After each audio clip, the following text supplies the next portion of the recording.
valkyrie VF1J take off! Go! Flash!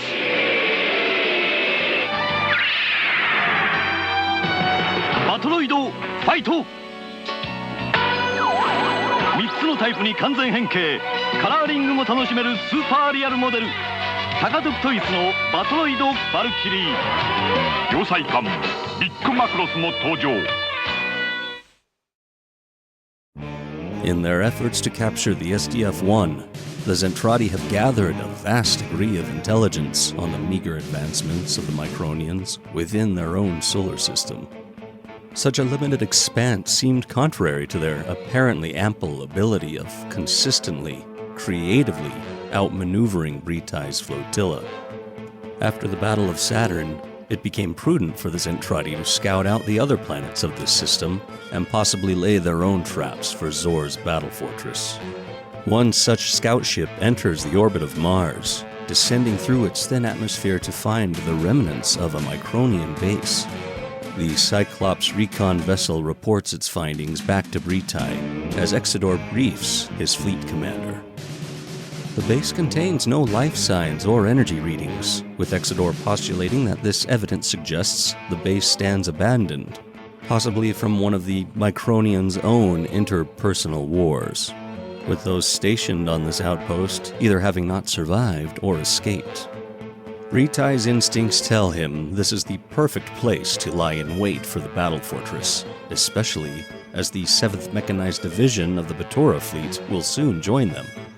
That name rings a bell with Exodore, recognizing it as the command of KHYRON the, which Exodore finds more than a little alarming. Impossible, this just cannot be. Surely, sir, you haven't ordered up KHYRON's division?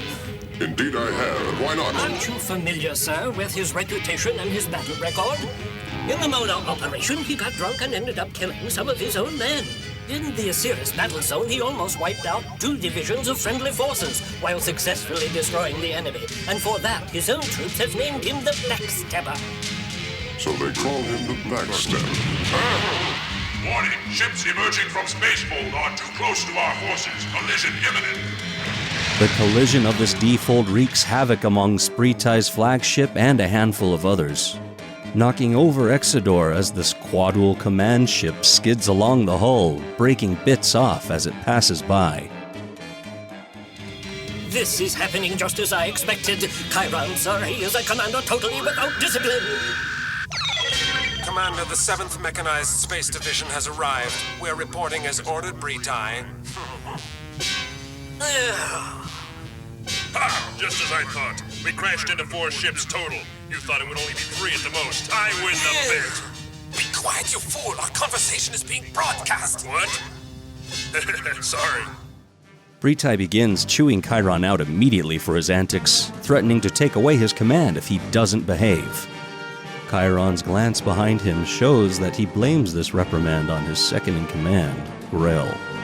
He all but rolls his eyes as he graciously accepts his orders from BREETAI. Orders which entail the entrapment of an enemy vessel on the 4th planet of this system. As BREETAI relays his clever plan, he can't help but feel he may regret calling in KHYRON the Backstabber to carry it out.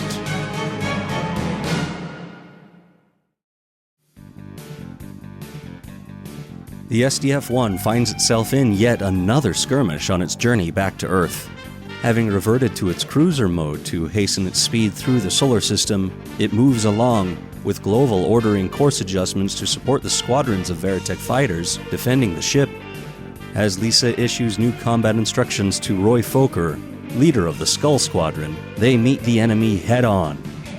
The attack is not without its casualties, though. Rick Hunter, who's grown used to combat flying by now, still feels the vulnerability of it, especially as he sees other fighters shot down near his position. I could be next. He continues on, bravely doing his duty alongside Roy and his squadron.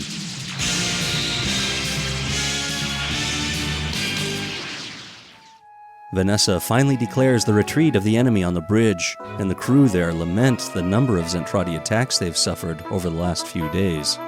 It's almost as if they're being harrowed along a certain course. Roy lands and seizes the chance to catch up with his little brother, Rick. Rick, how you feeling? You look tired, old buddy. Yes, these battles every day are wearing me out. Well, I think we scared him off for a while this time. Why don't you try heading into town? Have some fun and relax.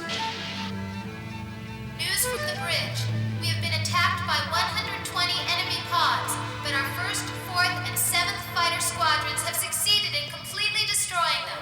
Our casualties have been light and our navigational system has not been affected. That is all. Rick is concerned by this announcement, only because he knows it's not completely accurate. Even though he understands the importance of making sure the civilians feel safe, he isn't keen on seeing the truth bent so broadly. He's tapped on the shoulder by none other than MINMEI, who is always a welcome surprise. She sees he's upset, and he explains his concerns over the propaganda the military issues out. All MINMEI knows is that her friend is having a hard day, and she knows that staying depressed over such concerns doesn't do anybody any good. Taking Rick's arm, she determines to go and brighten his day once again.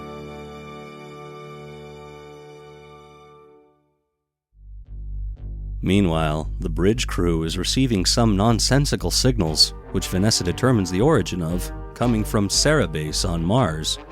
This sparks alarm in Lisa, as she and Captain Global know that outpost was attacked in the last Great War, and no personnel were known to survive. Lisa anxiously asks that they move to investigate, since the signals coming from there mean the faint possibility someone may have survived. Claudia, who knows why Lisa is so anxious about this, helps coax the captain to order a course towards Mars. If nothing else, they could at least resupply their own dwindling reserves aboard the SDF-1. As the ship closes into the barren, beautiful world, Lisa is struck with emotions long buried, memories kept hidden and treasured in her mind of a young man named Carl Reber. Some years ago, Lisa was enchanted by Carl, who dreamed of being transferred to the base on Mars to escape the constant infighting and wars on Earth.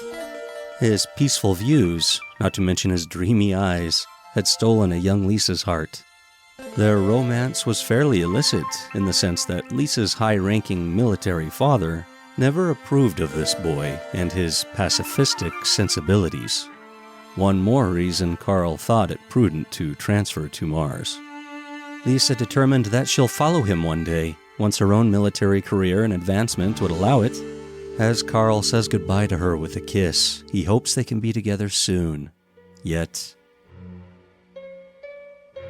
Lisa never was able to fulfill her promise to join him there, as the base was attacked after all, and Carl had surely lost his life.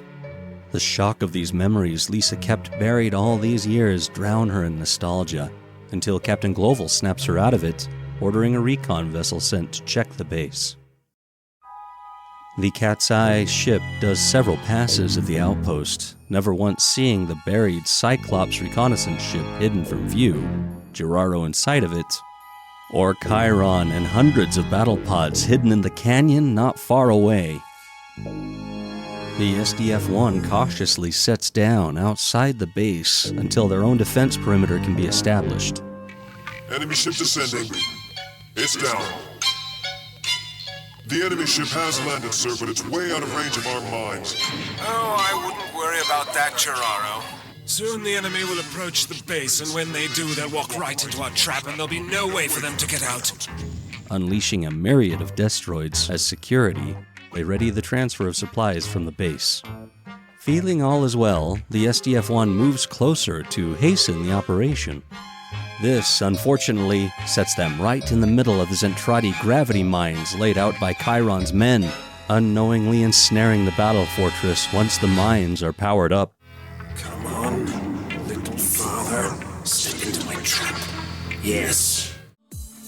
With the operations underway, Lisa makes a special request to the captain to go and check the base for survivors. Global dismisses the idea outright, but Lisa's insistence and Claudia's offer to cover Lisa's position convince the captain to allow her the request.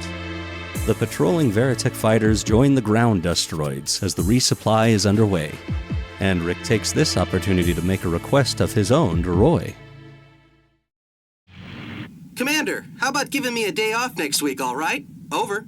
Next week, the whole squadron is asking to take a day off. Everyone has received invitations to MINMEI's birthday party.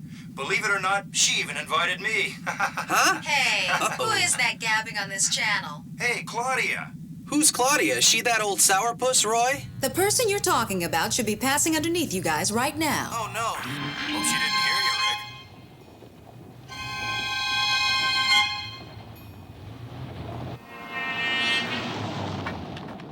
I love this blink and you'll miss it shot of Roy, hand raised goofily waving at his girlfriend Claudia as she radios he and Rick.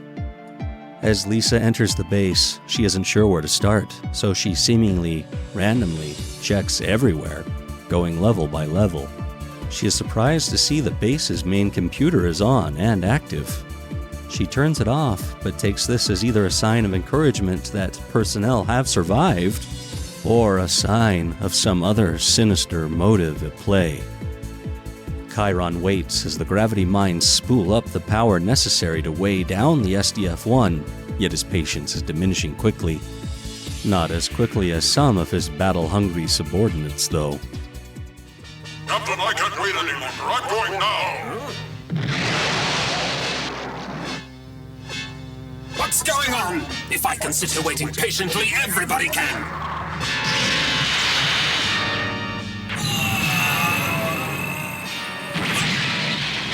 Listen to me, you empty-headed idiot.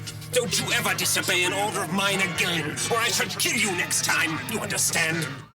KHYRON gets the point across to his men, but in doing so, gets a point across to the SDF-1 as well.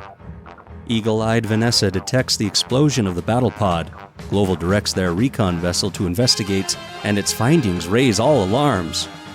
Seeing the attack force laying in wait in the nearby canyon, Global orders an immediate evacuation and retreat of all forces. As Claudia goes to move the ship away from the base, it shakes with tremors, the enhanced gravity of the mines keeping the SDF-1 grounded. Vanessa's radar produces a model of what is pinning them down, revealing the underground gravity mines of the Zentraedi. Giraro confirms the success of the mines, working at full power, and KHYRON orders the attack on the SDF-1 and its forces to begin. Launching out of the canyon by the hundreds, it isn't long before KHYRON and his units are on top of the base and its defenders.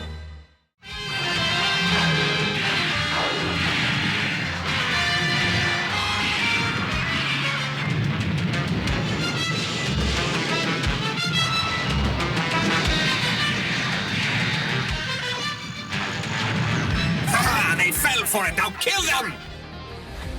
Captain Global looks at the base schematics with Vanessa, determining that these underground mines are close to the main energy furnace that once powered this entire base.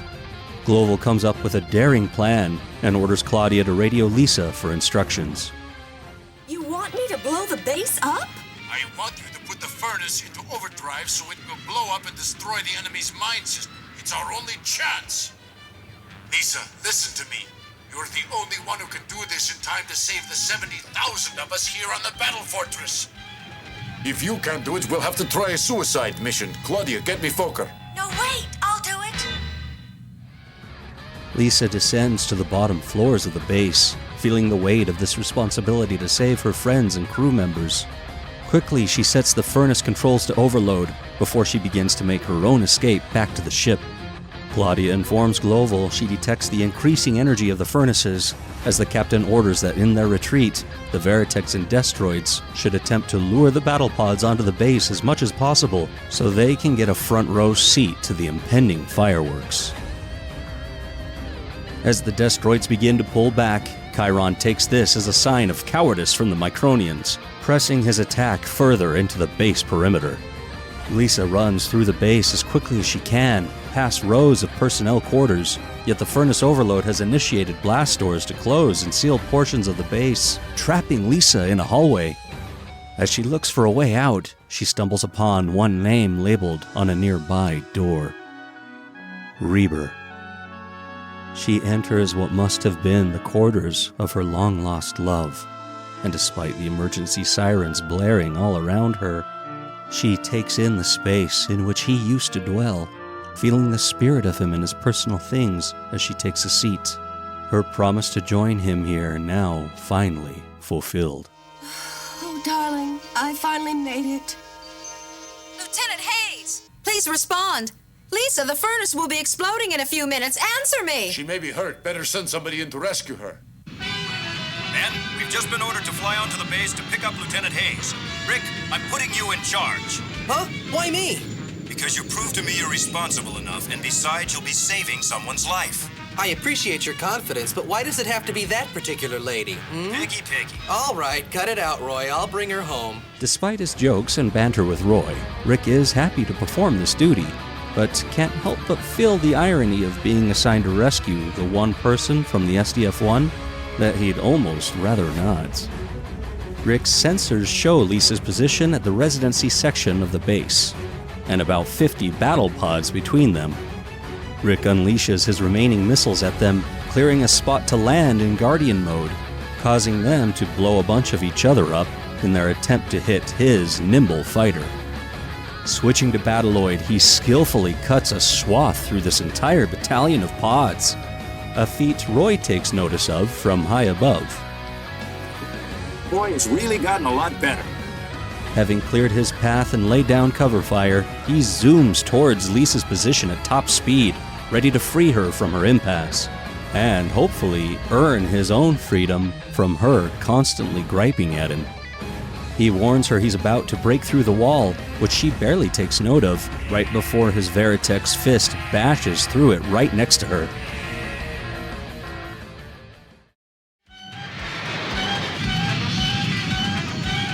Stand back. I'm gonna blast my way into the building.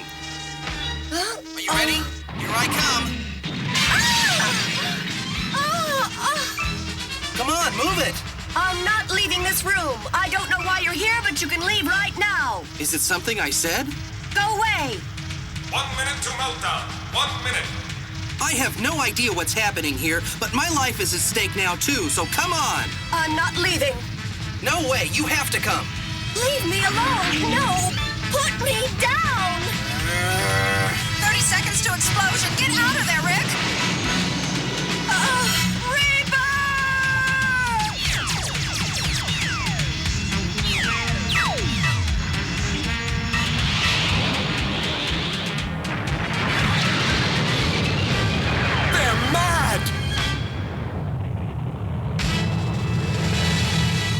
The SDF-1 lifts off immediately, the storm created by the explosion of the base doing nothing to impede the mighty fortress as it ascends back towards space. As Rick moves to rendezvous with it, we find Lisa still in his fighter's grasp, her gaze still back towards Mars, blurred by sobbing tears, as she truly feels the loss and grief of her once great love. On the surface of the planet, the hole left in the ground from the base's explosion is littered about by broken battle pods from KHYRON's troops, as well as KHYRON himself, who seems to have luckily survived this storm. I hate to lose a fight! But we'll meet one another again, and next time I'll win. This KHYRON has now seen the tenacity and cleverness with which these Micronians do battle, and he can't help but be dangerously excited by it. The SDF-1 pulls away from Mars, continuing onto Earth, as Lisa stands on the deck of the Prometheus, her eyes still locked on the final resting place of her former fiancé. Rick, after landing, couldn't just leave her alone, having heard her cries over the comm as they fled. He'd never seen her so vulnerable before, didn't even know she was capable of it. But he knew a broken heart when he saw it, having become somewhat well acquainted with the feeling himself recently. While not exactly joining her, he kept watch over her, playing his role as protector of the ship and the people who call it home, which included the formidable, even passionate, Lisa Hayes.